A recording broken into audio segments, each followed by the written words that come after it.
Olá, sejam bem-vindos ao Cenáculo, o canal que vai discutir grandes obras e grandes ideias. Todos os sábados estamos falando sobre alguma grande obra da literatura, do cinema ou das humanidades em geral.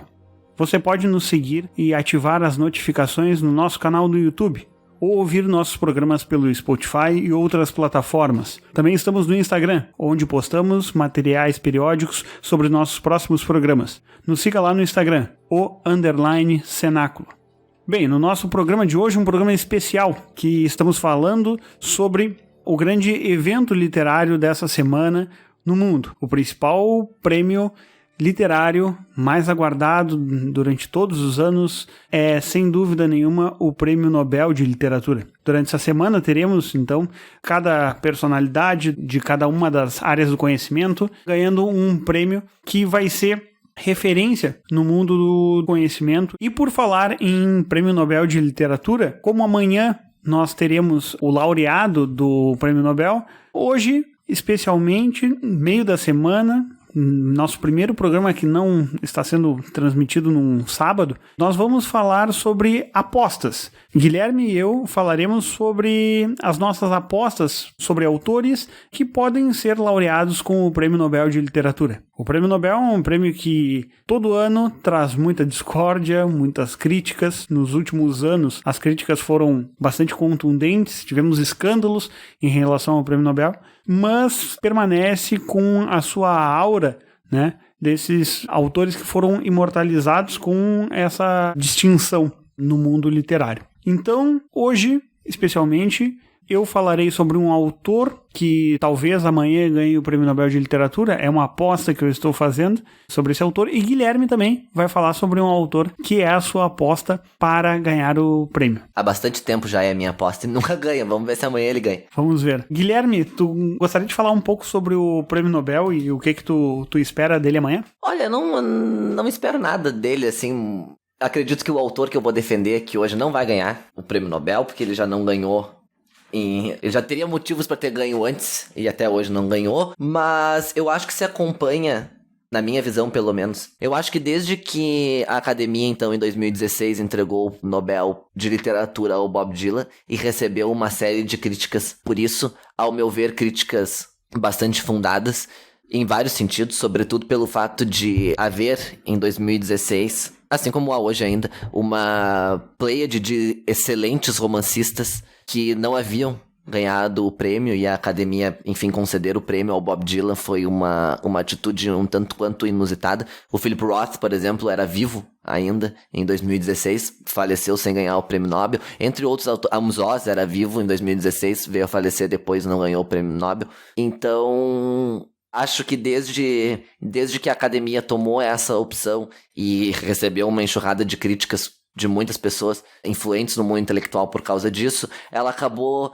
optando por retornar a uma posição um pouco mais clássica, eu acho, um pouco mais dentro do que era possível de se esperar nas suas escolhas. E então veio a escolha do Ishiguro em 2017, que é um autor que, sob muitos aspectos, ele é um autor clássico, no sentido de que não foi uma escolha, digamos assim, que surpreendeu muito por motivos diversos. E em 2018 a Academia não entregou o prêmio, não é por conta dos escândalos de assédio sexual que permeavam ali todos os bastidores ali da entrega do prêmio. E aí então no ano passado entregaram 2 prêmios, de 2018 e de 2019. Eu não sei qual, um deles foi entregue ao Peter Hanke. Foi o último, se eu não me engano, foi o do Peter Hanke, e o ano que não foi dado foi o da Olga Tokarczuk, sei lá, como se diz em poloneses. Exato. Então percebe-se que houve um retorno, na minha concepção pelo menos, do prêmio a posições mais clássicas e mais conservadoras nesse sentido. Quer dizer, o Ishiguro, um romancista que se insere numa tradição, o Peter Hanke, teatrólogo, enfim, mas que não tem só teatro publicado, mas bastante conhecido por suas peças de teatro, também se insere numa tradição de teatro que vem e que é reconhecida pelo Nobel, com Beckett, Pirandello, Pinter, etc. e que já estava sendo cotado há muito tempo, né, o Peter Hanke, como um dos possíveis vencedores. E sobre a Olga eu não tenho, assim, nada pra se dizer, porque eu não conheço a obra dela, até porque a obra dela, até onde me consta, não sei, ela não tinha... Acho que na metade do ano passado, algumas editoras, se eu não me engano, a editora Todavia, já tinha comprado os direitos autorais e deu a sorte, né, a editora, de lançar ela no final do ano, justamente no ano em que ela estava sendo laureada com o prêmio. Então não era uma autora, assim, muito conhecida no Brasil, pelo menos. Não era. Mas eu acho que, enfim, essa troca de posição que eu enxergo na academia faz com que talvez amanhã seja laureado ou o meu autor ou o autor do Miguel, que são autores que nesse sentido se enquadram também numa tradição mais clássica de romanesca, né? Porque ambos são autores de romance, não são poetas nem teatrólogos, enfim. Aliás, o Kundera é poeta, escreveu livros de poesia, depois eu falo disso. Bom, Guilherme então já deu um pequeno spoiler aqui de qual é o nome que ele está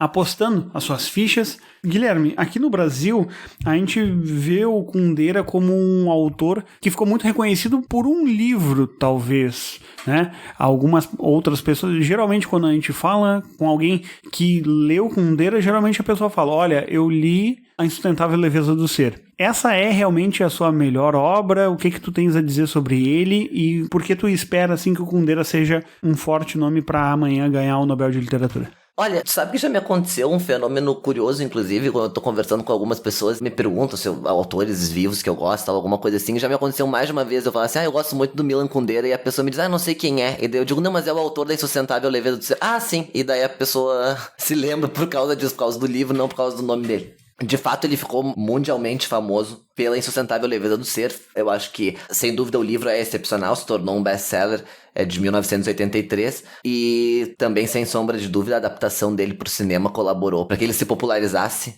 mais.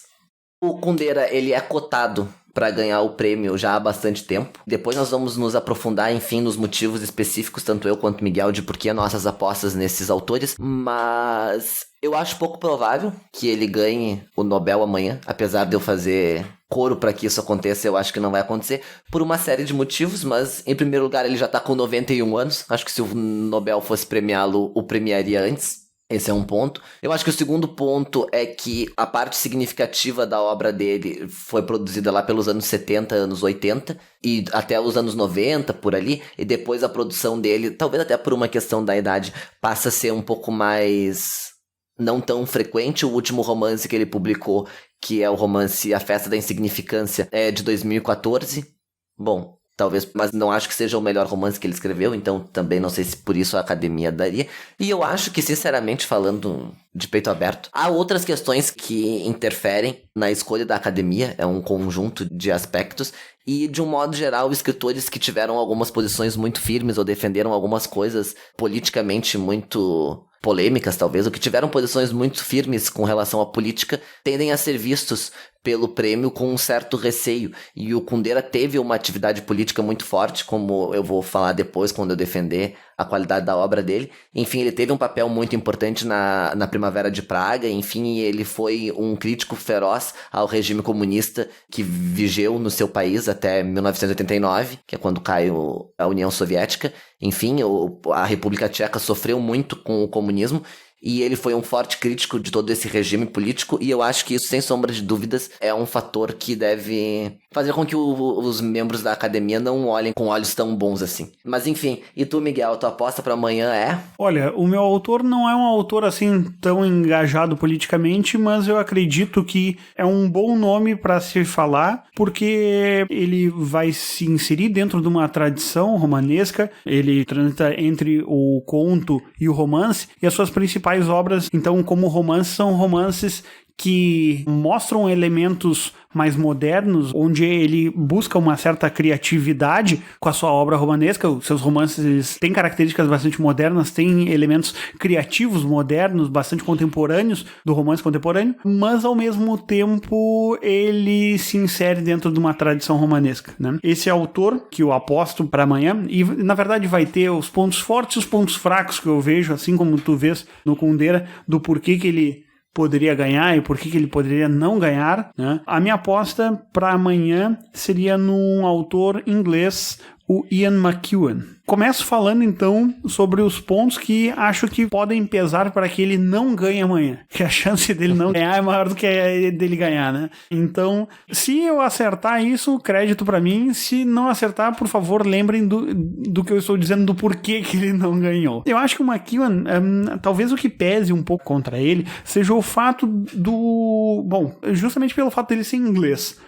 Durante um bom tempo ele esteve entre os nomes mais cotados para ganhar o Nobel. Geralmente as casas de aposta têm uma boa noção, ou pelo menos os principais ganhadores dos últimos anos estavam ali entre os mais cotados.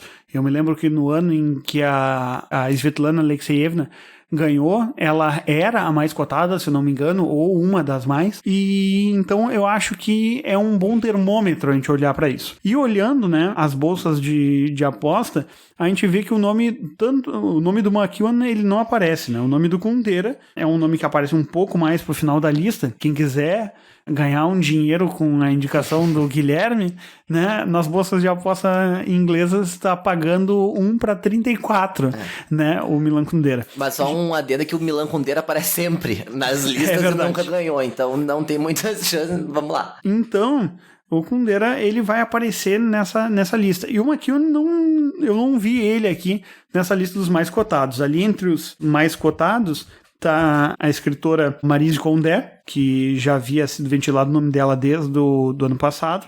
Lyudmila Ulitskaya, que também tá já há um bom tempo. Eu acho que um dos que tá há mais tempo aqui e seja mais conhecido do grande público é o escritor japonês Haruki Murakami e a Margaret Atwood, que nos últimos anos ganhou assim uma importância. A obra dela foi muito lida, muito em decorrência das séries e filmes que adviram da obra dela, né? Principalmente o Conto da Aia e assim por diante. Alguns outros nomes um pouco mais desconhecidos do grande público brasileiro, como o queniano Ngugi wa Thiong'o, eu acho que é assim que se fala, ou pelo menos é assim que eu leio, Anne Carson, Javier Marias, e alguns outros nomes daí vão aparecer mais para trás. Nomes importantes como Cormac McCarthy, Don DeLillo, Marilyn Robinson, John Fosse e assim por diante, né? A gente vê que tem muitos nomes assim que são relativamente conhecidos do grande público brasileiro e que não apareceram na lista esse ano, né?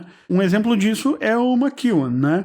John Banville, que foi cotado durante alguns anos, Colin Toybin, que teve adaptação para o cinema com o filme Brooklyn, o Paul Auster, que estava nos holofotes até pouco tempo atrás, que lançou um romance de fôlego, 4321. Muito bom até onde eu li. Eu não li inteiro porque ele é gigantesco, mas é excelente romance. Outro nome que aparece, e esse sim, apesar de ser um nome que me agrada, eu acredito que esse, nem que dure, que esse homem viva 1000 anos, esse homem vai ganhar o Nobel de Literatura, que vai ser o Thomas Pynchon, né, que é um sujeito que nem apareceria para ganhar o prêmio, né, primeiro por isso, ele nem ia aparecer em público. E o Ismail Kadaré, que acho que é uma bela aposta, né. Outros nomes mais polêmicos, como o Salman Rushdie e o Michel Houellebecq, acredito que também estejam mais como azarões para amanhã. Porque daí eu acho que no caso específico desses dois entram questões que a academia também irá se poupar de questões polêmicas. Quer dizer, o Submissão, que é um livro bastante polêmico, porque o Houellebecq simula justamente que após o segundo mandato do François Hollande, concorre com a Marine Le Pen e ganha um candidato, seria um candidato do partido muçulmano. E a partir daí esse partido, enfim, esse presidente vai introduzindo na França um regime teocrático com questões da Sharia, do patriarcado, etc., poligamia, vários valores que são muito mais da religião islâmica do que propriamente do Ocidente. Então esse livro foi bastante polêmico, etc. Ficou durante muito tempo como mais vendido da Amazon. Tanto é que a própria capa do livro no Brasil, que foi editado pela Companhia das Letras, tem a submissão e aí diz o livro mais polêmico do ano. Tá lá escrito. Então acho que isso é um motivo que contribui para que o Houellebecq não ganhe, assim como o Rushdie também tem. Justamente pela questão, já há anos ele foi condenado pela Sharia, né? Bom, eu acho que esses dois, então, eles acabam ficando um pouco para trás, mas também nessa questão, em contraponto, essa questão que o Guilherme colocou, a questão do posicionamento político, vale lembrar que um dos principais nomes a ganhar nos últimos anos, anos aí, um pouquinho mais para trás, a ganhar o Prêmio Nobel de Literatura foi o Mário Vargas Llosa, que tem posições políticas bastante firmes, que concorreu como presidente do Peru, mas que acabou ganhando, que foi uma surpresa para todo mundo, Sim, né? mas o prêmio do Vargas Llosa também, eu acho que sob certo aspecto, é como o prêmio que foi dado ao Camus. É mais por representar uma voz diferente do consenso e do debate ideológico do momento no qual ele está inserido, do que propriamente por um apreço. Tanto é que o próprio Vargas Llosa, na entrevista que ele concede ao Roda Viva, quando questionado sobre isso, ele diz: o Nobel me deu o prêmio por todos os motivos, menos os políticos, porque eu defendo tudo que eles acreditam como incompatível. Exato. Então, o McEwan, eu não vejo assim, ele entra numa questão mais polêmica neste último livro dele. Eu vou falar um pouco sobre os principais livros do McEwan, principalmente aqueles que foram, eu acho que isso para nós é o que serve no momento, os livros que foram publicados dele aqui no Brasil, quais são os que são mais facilmente encontrados, adquiridos, e um deles ele acaba tratando bastante da questão política, que é uma novela que ele escreveu ano passado chamado A Barata, né? E esse livro vai ter, então, retomando um tema kafkiano, né, o tema da barata, ele vai fazer uma subversão dessa história, fazendo com que, em vez de um homem se veja metamorfoseado num terrível inseto, como lá na novela do Kafka, em A Barata a gente vê que uma barata se encontra metamorfoseada como primeiro-ministro britânico. Exatamente o contrário. Então tem as questões do Brexit que foram colocadas, né, ali, e foi feita uma crítica bastante contundente, assim, pelo McEwan em relação a essa tônica do momento, a esses temas que estão sendo debatidos na Grã-Bretanha e que fizeram parte dos principais acontecimentos dos últimos anos na Grã-Bretanha, que foi essa saída da União Europeia. Bom, o McEwan, então, ele inicia a sua carreira literária em 1975, vamos dizer assim. O seu primeiro livro, assim, com relativo sucesso de contos, né, é O Primeiro Amor, Últimos Ritos, que até teve uma versão cinematográfica. Eu vou falar um pouco mais pra frente sobre essa relação do McEwan com o cinema, né, que é bastante forte. Em 78 ele lança Entre os Lençóis, e depois em 78 novamente ele lança uma novela, essa sim que ficou bastante conhecida. Acho que aqui ele se insere bem como um importante nome em inglês da literatura, que é a novela O Jardim de Cimento. Depois, durante a década de 80, vai ter em 81 Ao Deus Dará, em 87 um romance importante, A Criança no Tempo, mas eu acho que é na década de 90, principalmente no final da década de 90, que ele lança suas principais obras, e que aqui está talvez o cerne da sua literatura e que possa ser contemplada amanhã com o Prêmio Nobel. E na década de 90, então, o McEwan ele lança O Inocente, que eu não li, e Cães Negros também. E em 1997 ele lança Amor Sem Fim, um romance bastante estranho, muito cativante a história. E em 98 ele lança o Amsterdã, que acaba ganhando o Man Booker Prize, se eu não me engano, naquele ano, e que mostra assim ele como um importante nome literário, né? Em 2001 ele vai lançar o Reparação. A gente vai falar um pouco sobre essa obra, dos livros que eu li do McEwan, não li todos os seus livros, li alguns livros do McEwan. Esse eu acho que é o livro com mais fôlego, assim, onde ele mostra um grande romance que pode pesar para amanhã. Depois Sábado, que é de 2006, Na Praia, de 2007, Solar, de 2010, Serena, de 2012, A Balada de Adam Henry, de 2014, depois Enclausurado, de 2016, e nos últimos anos foram editados aqui no Brasil alguns livros mais curtos dele, como o meu livro Violeta, de contos, Máquinas Como Eu, e esse que eu falei recentemente, o A Barata. Também, né, é interessante lembrar que essa relação é muito forte dele com o cinema. Ele, como roteirista de cinema, eu acho que isso se vê um pouco nas suas narrativas, é essa visão cinematográfica que ele tem de roteiro, isso influenciando no seu modo de escrever. Ele é um autor que consegue prender muito bem o seu leitor. Eu vejo isso, assim, nos seus livros. É difícil tu pegar aquele livro e não engrenar uma leitura com ele que não seja frenética, né? É um autor que te prende, vai te prendendo do início ao fim. Mesmo que os temas variem muito entre um e outro, a gente vê que ele consegue trabalhar muito bem. Ou seja, a técnica, a narrativa dele é muito apurada, com o intuito de te prender sem ser comercial. A gente vê ali uma grande literatura, uma técnica refinada. E o que eu acho interessante, né? Por que eu tinha falado que ele se insere dentro de uma tradição? Porque, assim como ele fez no A Barata, ele subverte ou ele se utiliza de certos temas mais clássicos e as suas obras acabam fazendo eco com esses temas, né? Um exemplo disso a gente vê em A Barata, né? Essa relação, então, essa paródia que ele faz com a novela de Franz Kafka, com a novela Metamorfose, subvertendo essa questão da barata transformando-se em homem e o homem transformando-se em barata. Outra obra que ele vai fazer isso é o Enclausurado, que em português acaba perdendo um pouco dessa força, mas em inglês o romance se chama Nutshell, ou seja, a casca de nós, né? Por isso que a gente vê, né? Ele trabalha com a questão da tradição, retomando um tema hamletiano, que é a morte do pai pelo tio, mas ao mesmo tempo ele faz isso de uma forma bastante moderna, porque o narrador ele consegue colocar a questão do narrador onisciente inserido dentro de um dos personagens, que é a mãe que confabula de como matar o marido junto com o irmão, né, com o cunhado.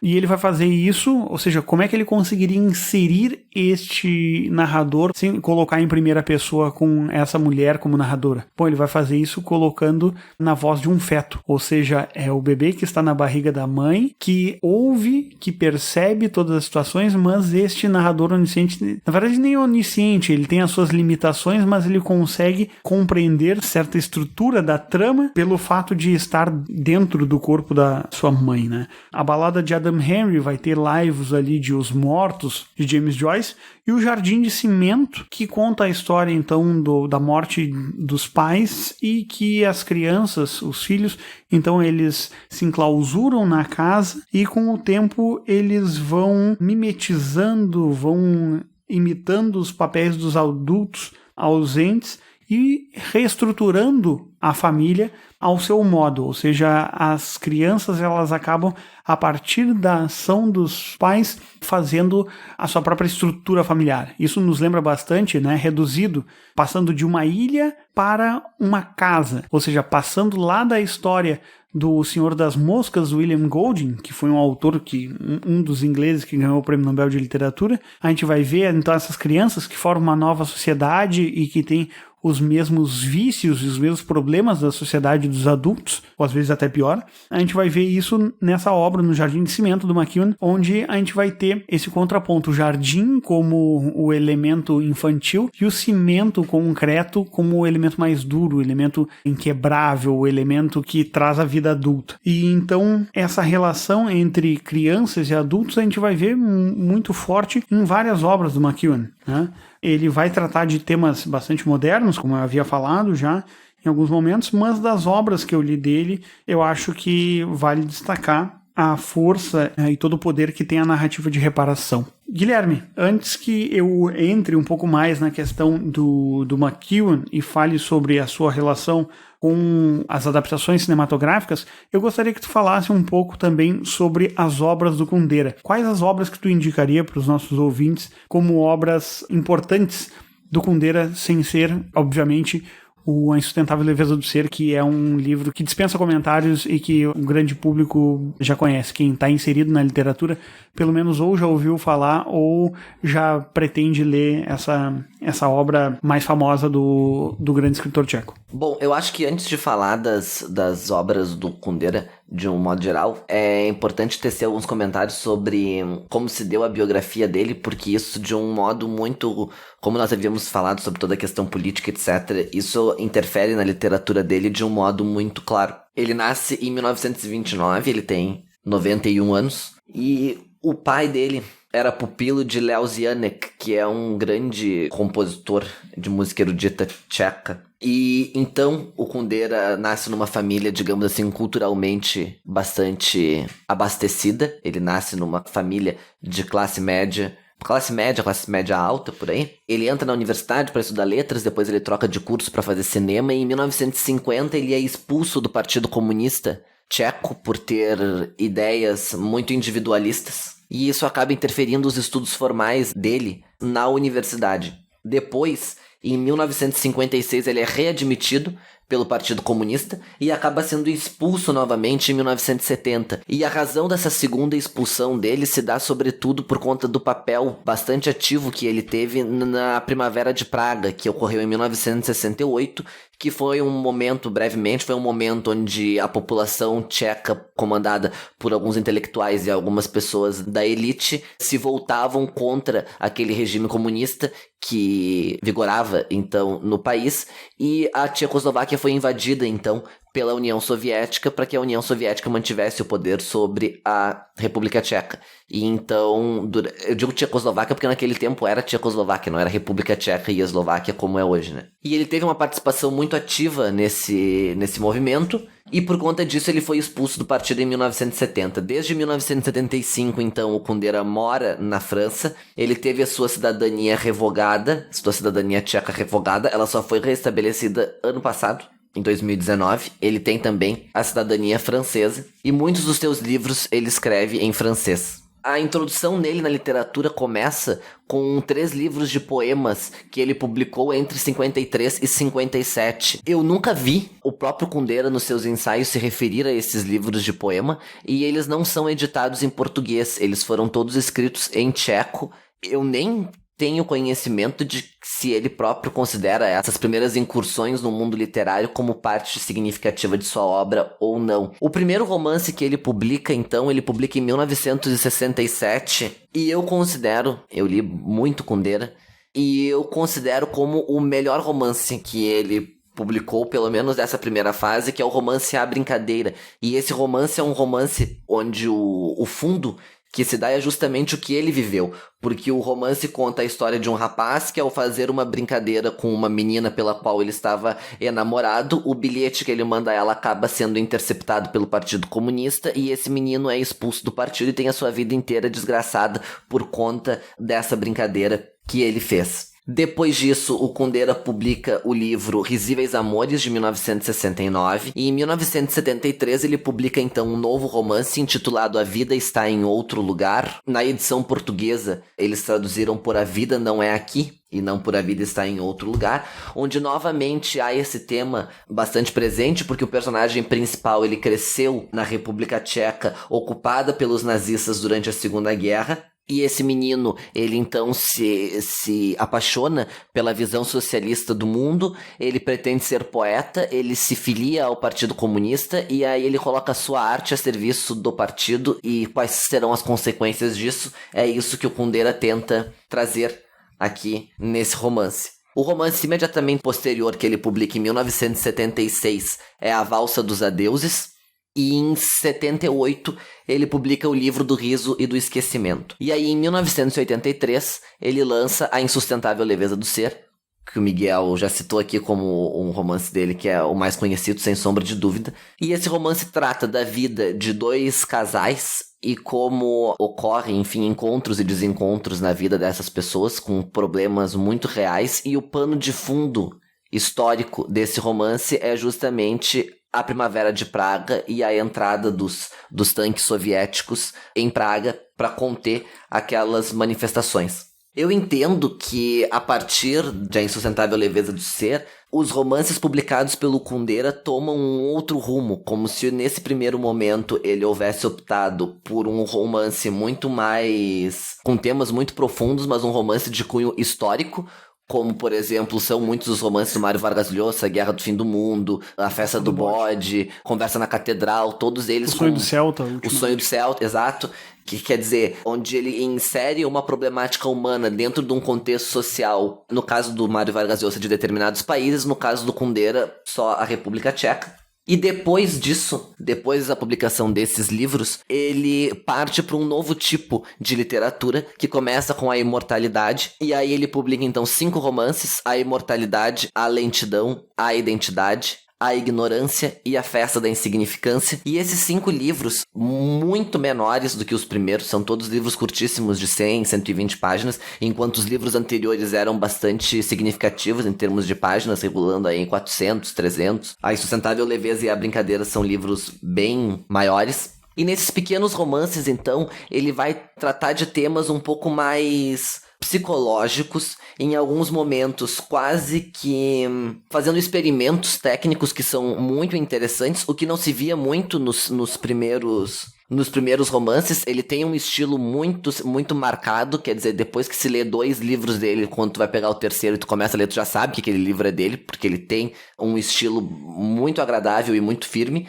Mas os primeiros livros dessa primeira fase, assim que eu vou chamar, eles não apresentam muitas complicações do ponto de vista estilístico, não são livros muito difíceis de se ler e não se tem uma dificuldade muito grande. Talvez a única dificuldade que possa vir a ser detectada em alguns desses romances é o fato de que o narrador não é o mesmo narrador, não é um narrador em terceira pessoa, cada capítulo é narrado por um narrador que intitula de um modo geral o capítulo, mas isso não causa uma confusão e nem causa uma problemática para entendimento do livro. Essa técnica dele é bastante simples, é bem marcado onde começa um narrador, onde termina o outro, não é uma coisa muito difícil de se entender, não é como o Som e a Fúria, por exemplo, do Faulkner, que alguns narradores têm uma técnica muito difícil e outros narradores são... Não, no Kundera tu consegue entender todos, cada um deles tem a sua visão sobre aqueles acontecimentos, mas é muito tranquilo de se ler. Concluída esta primeira fase, ele entra então nessa segunda fase de romances, onde ele já vai, como eu havia dito,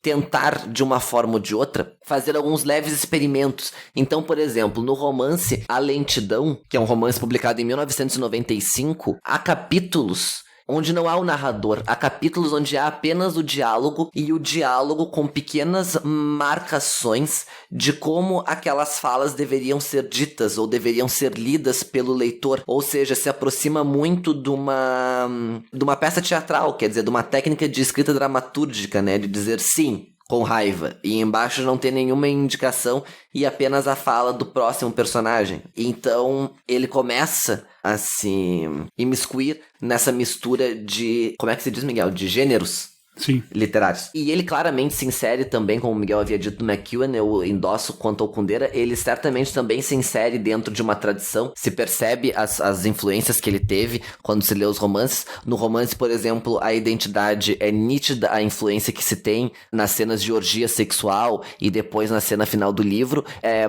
evidente a referência que se tem, então, por exemplo, a novela Breve Romance de Sonho, do Arthur Schnitzler. O próprio A Insustentável Leveza do Ser tem passagens e passagens e passagens onde ele, numa espécie de divagações ensaísticas, faz muitos comentários a respeito de Nietzsche, que era um autor que ele preza muito, e um livro que permeia especialmente A Insustentável Leveza do Ser. Durante todo o livro há a presença desse romance, é Anna Karenina, do Tolstói. Uma das personagens, inclusive, ela lê Anna Karenina, ela coloca o nome do cachorro deles de Karenin por causa de Anna Karenina, e o Kundera fala o tempo todo nesse romance, que é uma coisa muito bonita, que o cachorro sorria, né? Durante todo o tempo do livro há essa menção do cachorro sorrindo. No filme eu não me lembro se tem isso, mas no livro tem essa menção sempre do cachorro que sorria, é bonito isso. Aí se encerra então a obra literária do Kundera. Além disso, ele possui 4 livros de ensaios. Os 4 livros são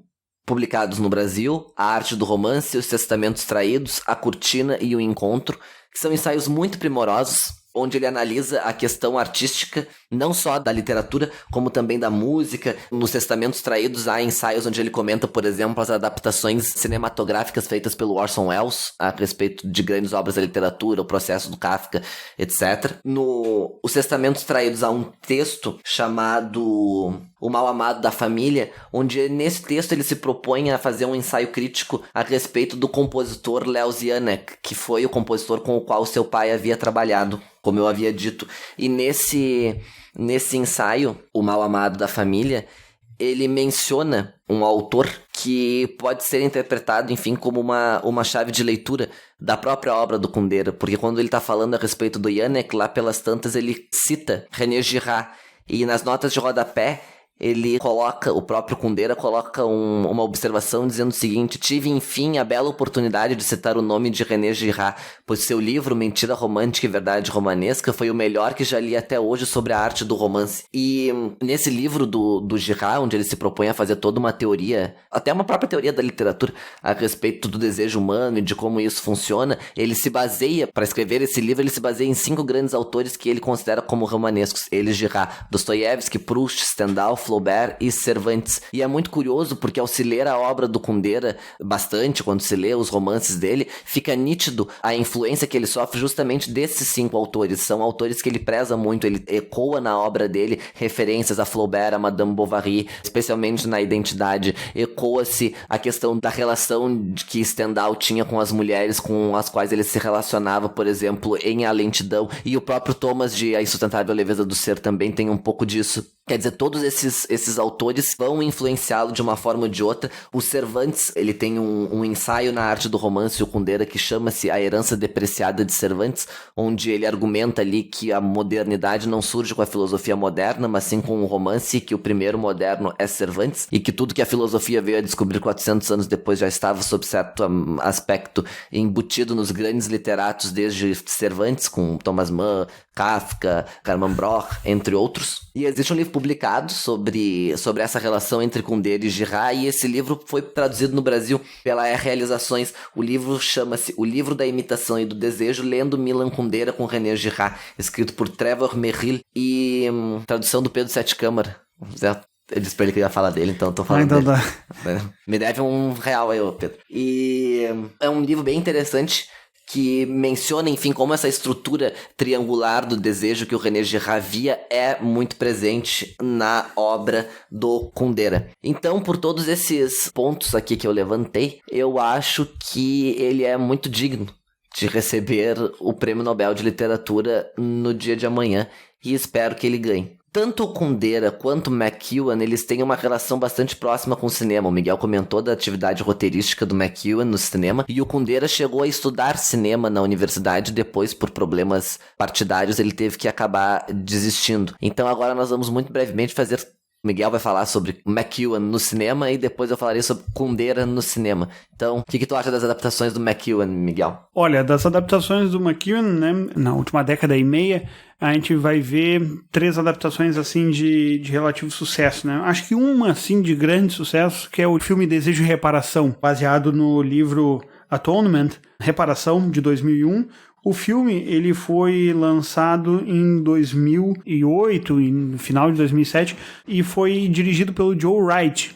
Só lembrando que o Joe Wright ele também vai filmar há pouco tempo atrás sobre esse período em que se passa a maior parte do filme Reparação, Desejo de Reparação, que vai ser a entrada da Inglaterra na Grande Guerra. O Joe Wright ele foi diretor do Destino de uma Nação, um filme que fala um pouco sobre a vida do Winston Churchill no momento em que ele assume como primeiro-ministro britânico. E não só isso, o diretor também de Orgulho e Preconceito. Exato. É um filme, uma ótima adaptação do livro. Claro que por uma questão de economia, o filme ele não trata de algumas questões ou suprime certos trechos que o livro vai elaborar e explorar melhor, mas é um livro que eu recomendo fortemente para quem quer tanto se inserir na obra do McEwan. Eu acredito que não haja problema nenhum. Alguns autores, assim, necessitam de uma certa obra para tu iniciar. Eu acho que o McEwan não, porque cada obra dele, ele vai abordar de um jeito, tanto a estrutura narrativa,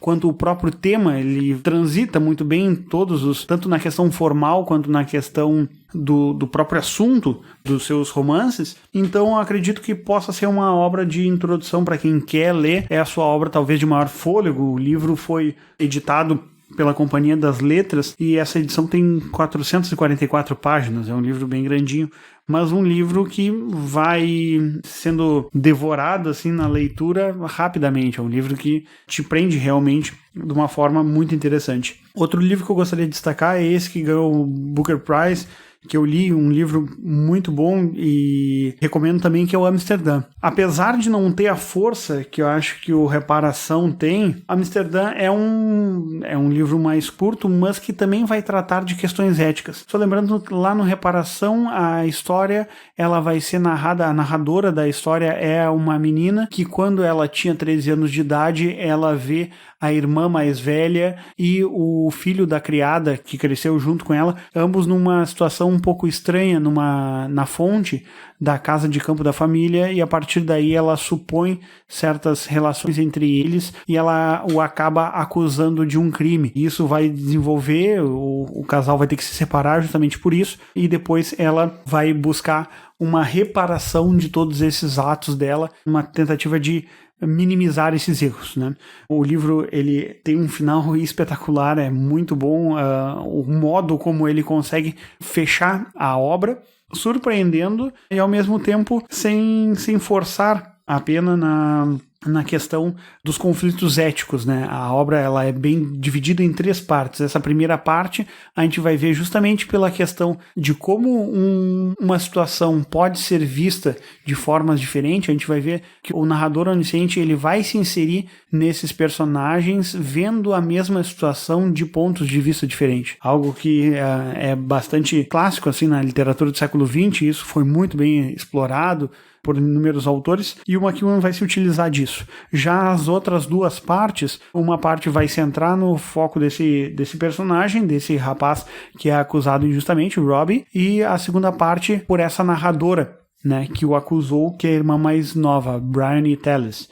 A gente vai ver que a obra vai trazer certos questionamentos sobre os conflitos éticos, de como podemos, em pequenas situações, destruir a vida de uma pessoa ou de mais pessoas, como as acusações elas são dificilmente reversíveis depois que a gente mancha ou macula a história e a vida pública de uma pessoa, né? E isso a gente vai ver também no Amsterdã. No Amsterdã a gente vai ter 2 personagens, um é músico, o outro é jornalista, e ambos fazem uma espécie de pacto para que, caso chegue a velhice e eles se vejam impossibilitados de agir de modo a morrer com dignidade, que um faça com que o outro acabe levando o outro a uma espécie de morte induzida, uma eutanásia, né?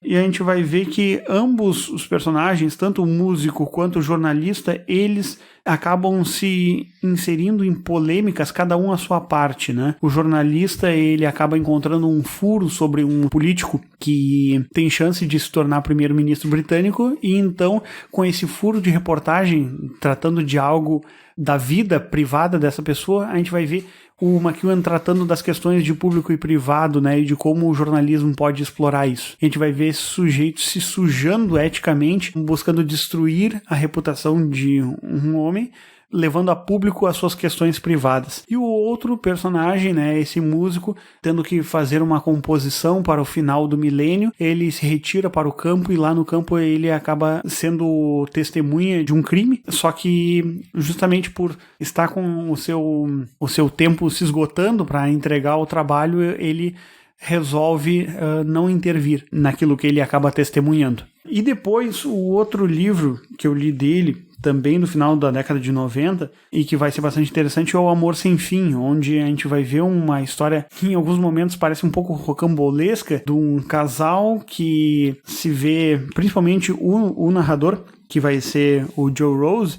O protagonista aqui, ele vai se ver sendo assediado por um sujeito bastante misterioso, e esse sujeito vai se inserindo progressivamente na vida dele. Outro livro que eu gostaria de destacar e recomendar é o livro Na Praia, né? Um livro que ele lançou mais recentemente, em 2007, e nesse livro é um livro bastante curto, assim, de leitura rápida. Ele vai tratar da noite de núpcias de um casal virgem em 1962, justamente no momento em que ainda a liberação sexual não havia chegado com força na Inglaterra da década seguinte, né? E a gente vê como a educação e os tabus desses 2 jovens acabam impedindo com que eles possam realmente chegar à maturidade emocional e sexual na sua primeira noite, né? E também eu acredito que aqui está o grande ponto do McEwan, né? Ele consegue trabalhar com algo muito que me encanta nos seus romances, que é o fato de mostrar como pequenas atitudes conseguem modificar de uma forma irreversível, inúmeras vezes, a vida dos seus protagonistas ou a vida daqueles que os cercam. Também isso, né, vai acabar se mostrando muito forte em outros romances dele, mas esses daqui que eu li com maior interesse, assim, do final da década de 90, são aqueles que me chamaram a atenção, assim, para poder indicar o McEwan como um possível escritor a ser laureado amanhã no Prêmio Nobel de Literatura. Como eu havia falado, o McEwan ele teve algumas adaptações, além dessa do Desejo e Reparação, do Joe Wright. A gente vai ver em 2017, agora, alguns anos atrás, esse livro Na Praia teve uma adaptação. E a Balada de Adam Henry teve uma adaptação também de 2017 chamada Um Ato de Esperança. O Amor Sem Fim teve uma adaptação cinematográfica feita pelo Roger Mitchell, diretor de Um Lugar Chamado Notting Hill, em 2004, um filme com Daniel Craig, onde aqui o McEwan ele aparece no cinema. O McEwan ele foi, né, durante bom tempo assim, roteirista de cinema, né? Lembrando que um dos seus primeiros romances, né, um dos seus primeiros livros, o Ao Deus Dará, The Comfort Strangers, de 81, ele foi levado ao cinema em 1990. Daí o filme se chamava Uma Estranha Passagem em Veneza. É interessante que esse livro foi de roteiro do Ian McEwan e do Harold Pinter, que foi dramaturgo ganhador do Nobel no início dos anos 2000. E em 93, outro filme também importante da filmografia, assim, das obras que foram filmadas do Ian McEwan, é O Inocente, né? Que foi o roteiro dele e dirigido pelo John Schlesinger. Pra quem não lembra, John Schlesinger é o diretor de Perdidos na Noite, um clássico com o Dustin Hoffman, né? Então ele transita muito bem tanto na questão cinematográfica quanto na literatura. É um autor, eu acredito que um dos principais nomes da literatura mundial, mas pode pesar contra ele essa questão de ser um inglês, e nós vimos que o Kazuo Ishiguro ganhou o Prêmio Nobel de Literatura alguns anos atrás, e além dele a Doris Lessing há pouco tempo também ganhou. E o fato dos ingleses terem sido um dos principais países a ganhar o Prêmio Nobel de Literatura, um dos países que mais ganhou o Prêmio Nobel de Literatura foi a Inglaterra, o Reino Unido, tem muitos nomes que foram laureados. Eu acredito que talvez possa pesar contra ele de a Academia Sueca buscar um nome de algum país que não tenha recebido ainda o Nobel, ou de alguma língua que não tenha sido contemplada com um grande autor recebendo esse importante prêmio. Bom, fazendo esse fechamento, então, Guilherme e eu tratamos de autores que talvez amanhã, esperamos que a gente acerte. Tá todo dinheiro no bolão, hein? Tá todo dinheiro no bolão. O bolão do Cenáculo, então, tá apostando em McEwan e Kundera como os principais nomes para ganhar o Nobel de Literatura. Se a gente acertar, crédito para nós. Se não, culpa da Academia Sueca de Literatura, a Real Academia Sueca. A gente vai ficando por aqui, e no nosso próximo programa, lembrando, nós vamos agora sábado, daqui a alguns dias, vocês terão um novo programa, dessa vez tratando do tema revolucionário. Sábado passado nós tivemos O Homem Revoltado, de Albert Camus, e nesse sábado nós teremos Danton, O Processo da Revolução, um filme de Andrzej Wajda, onde analisaremos essa obra, né, também olhando a partir da nossa leitura do Camus. Muito obrigado, até o próximo programa e até lá. Muito obrigado a todos, até a próxima.